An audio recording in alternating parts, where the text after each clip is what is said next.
Sekolah tidak hanya menjadi wadah untuk memperoleh ilmu akademik, tetapi juga sebagai wadah bagi siswa dan siswi untuk membangun hubungan sosial. Namun, kenyataannya sering muncul fenomena-fenomena eksklusivisme sosial, yaitu kecenderungan siswa untuk membentuk kelompok tertentu dan membatasi pergaulannya dengan teman di luar kelompoknya. Siswa berprestasi sering berada di posisi unik dalam fenomena ini, di mana di satu sisi mereka dihargai karena prestasinya. Namun, di sisi lain, kondisi ini dapat menimbulkan jarak sosial dengan teman sebayanya. Eksklusivisme bisa membuat siswa berprestasi lebih nyaman bergaul dengan sesama siswa berprestasi, atau justru dapat membuat merasa terisolasi.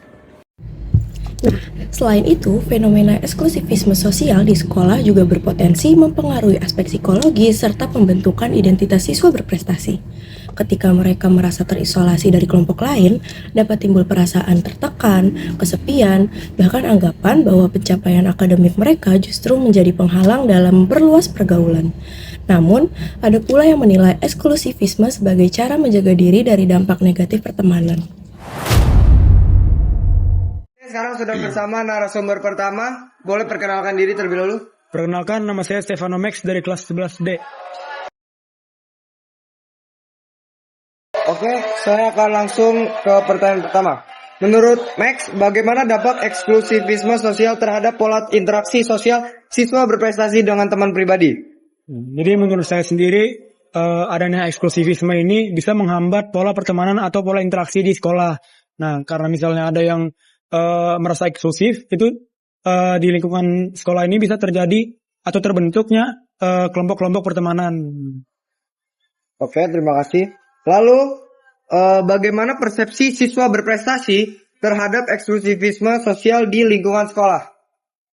Jadi persepsi saya, menurut saya ini sangat tidak baik karena yang namanya sekolah kan kita semua itu berteman. Ya, memang benar kita semuanya ada.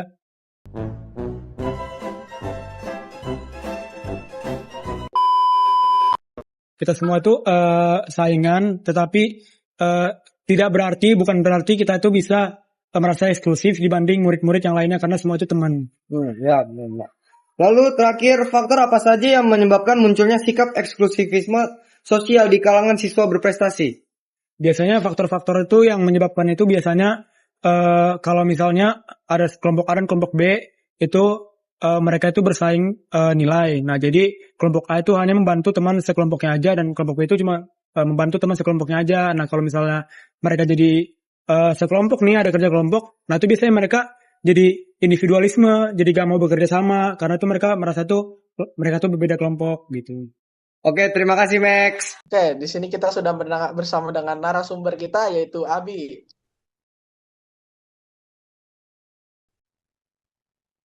Oke, Abi, apakah sudah siap untuk diwawancara? Ya, siap. Oke, pertanyaan untuk pertama untuk Abi, bagaimana dampak eksklusivisme sosial terhadap pola interaksi sosial siswa berprestasi dengan teman pribadi? Pola interaksi terhadap teman pribadi ya. Kalau saya sendiri sih saya ngerasa kalau ada jarak sih antara saya dengan teman-teman lain. Mereka tuh pikirnya tuh saya tuh sibuk belajar terus, jadinya jarang diajak main atau nongkrong. Ada juga yang anggap saya tuh terlalu serius atau gimana gitu. Padahal sih saya juga pengen bergaul aja. Tapi ya karena udah terlanjur ada anggapan kayak gitu, saya jadinya lebih memilih untuk diam diri aja. Hmm. Oke, lanjut ke pertanyaan kedua. Bagaimana persepsi siswa berprestasi terhadap eksklusivisme sosial di lingkungan sekolah? Kalau dari persepsi saya kadang tuh merasa terasing gitu, kayak dijauhkan karena teman-teman tuh kadang ada memberikan jarak gitu. Ada juga yang tidak mendekat gitu, karena menganggap saya tuh anak anak pintar, anak berprestasi yang cuma peduli nilai. Padahal saya juga pengen gitu untuk main seperti biasa. Tapi karena ada label yang kayak gitu, saya condongnya tuh lebih eh, bermain atau ngobrol sama teman-teman yang mungkin relate sama kondisi saya sih. Baik, lanjut ke soal terakhir. Faktor apa saja yang menyebabkan munculnya sikap eksklusivisme sosial di kalangan siswa berprestasi?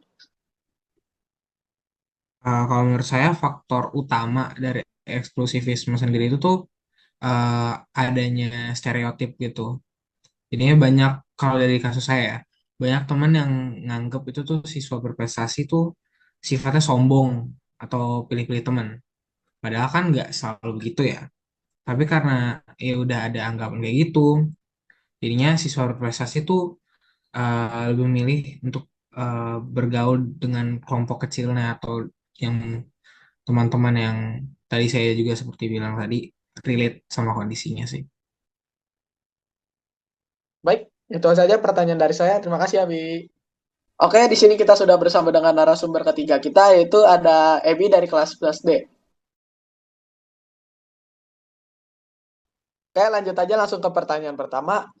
Bagaimana dampak eksklusivisme sosial terhadap pola interaksi sosial siswa berprestasi dengan teman pribadi?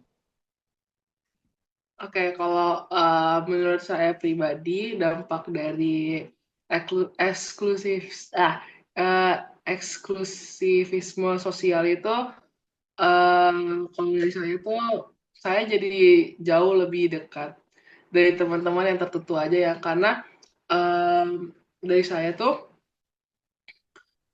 jadi lebih dekat sama orang-orang yang kayak teman-teman saya yang juga sama-sama berprestasi dalam bidang akademik karena saya berinteraksi dengan mereka, saya ngobrol atau apa, menurut saya lebih connect karena saya apa namanya saya dapat bertukar pikiran dan mereka mereka juga memiliki mindset yang mirip dengan saya. Tapi di sisi lain saya juga kadang-kadang mengalami kesulitan untuk akrab dengan teman-teman di luar eh, yang teman-teman berprestasi tadi karena saya kadang-kadang merasa tidak nyaman atau tidak connect dengan mereka. Oke, lanjut ke pertanyaan kedua. Bagaimana persepsi siswa berprestasi terhadap eksklusivisme sosial di lingkungan sekolah? Oke, kalau menurut saya eksklusivisme itu bisa muncul karena adanya perbedaan pola pikir atau dari segi minat ataupun dari kebiasaan. Karena saya pribadi sering berkumpul atau kayak berinteraksi, ngobrol gitu dengan teman-teman yang juga suka di dalam bidang yang fokusnya tuh di dalam bidang akademik. Kayak contohnya suka ikut lomba ataupun aktif di kelas. Jadi tanpa sadar atau kayak yang nggak kita akuin secara sadar tuh kita sering membuat kelompok-kelompok sendiri yang dimana akibatnya tuh ada teman-teman lain yang menganggap kami menutup diri atau kayak kita kayak nggak mau berinteraksi dengan mereka atau kayak kita nggak mau bergaul sama mereka. Padahal sebenarnya kayak kenyataannya itu bukan karena kita nggak mau berinteraksi atau mereka, kita nggak mau bergaul sama mereka, tapi emang kadang-kadang kita merasa tidak nyaman ataupun kita merasa tidak apa ya kayak tidak connect satu sama lain karena ada yang beda pola pikir atau kayak kebiasaan yang membuat kita jadi kayak kalau ngobrol tuh malah jadi awkward atau jadi kayak nggak nyambung gitu. Oke, lanjut ke pertanyaan terakhir. Faktor apa saja yang menyebabkan munculnya sikap eksklusivisme sosial di kalangan siswa berprestasi? Kalau menurut saya salah satu faktor utamanya itu adalah dari yang tadi saya udah bilang dari kenyamanan. Karena kalau dari pengalaman saya pribadi, saya merasa lebih nyambung atau lebih connect dengan teman-teman yang juga punya semangat belajar yang tinggi atau yang aktif ikut lomba atau aktif aktif juga di kelas atau yang bisa dibilang kayak academic achiever gitu. Karena saya juga lebih nyambung sama mereka dan juga dalam interaksi kita sehari-hari kami bisa saling berbagi materi, bertukar pikiran dalam kayak materi-materi sekolah ataupun kita juga bisa saling memberi motivasi dalam kayak kalau misalnya ada yang kesulitan belajar dan juga kita bisa sharing ataupun kayak sama-sama menargetkan apa yang kita ingin kita capai di masa depan dalam hal akademik kayak misalnya kita mau impian kuliahnya di mana atau kayak kita ada lomba yang ingin kita ikutin gitu. Jadi itu sih yang dari saya. Oke, thank you, Ebi.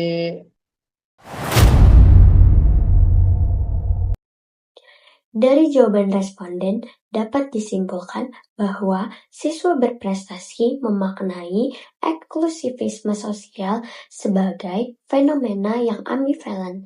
Di satu sisi, eksklusivisme dipandang positif karena memberikan ruang bagi mereka untuk merasa nyaman, mendapatkan dukungan akademik, dan termotivasi oleh teman selevel mereka. Namun, di sisi lain, eksklusivisme juga memiliki dampak negatif, seperti terbatasnya pergaulan, munculnya jarak sosial dengan teman sebaya, hingga perasaan terasing. Nah, faktor mempengaruhi fenomena tersebut berasal dari dalam diri siswa tersebut atau internal, seperti rasa nyaman dengan kelompok sejenisnya. Nah, ada juga faktor dari luar atau eksternal, seperti perlakuan khusus dari guru atau sekolah, dan stereotip dari teman sebayanya. Dengan demikian, makna eksklusivisme sosial bagi siswa berprestasi tidak hanya soal keterbatasan interaksi, tetapi juga menyangkut identitas diri, penerimaan sosial, dan kebutuhan akan lingkungan yang mendukung prestasi sekaligus tetap inklusif.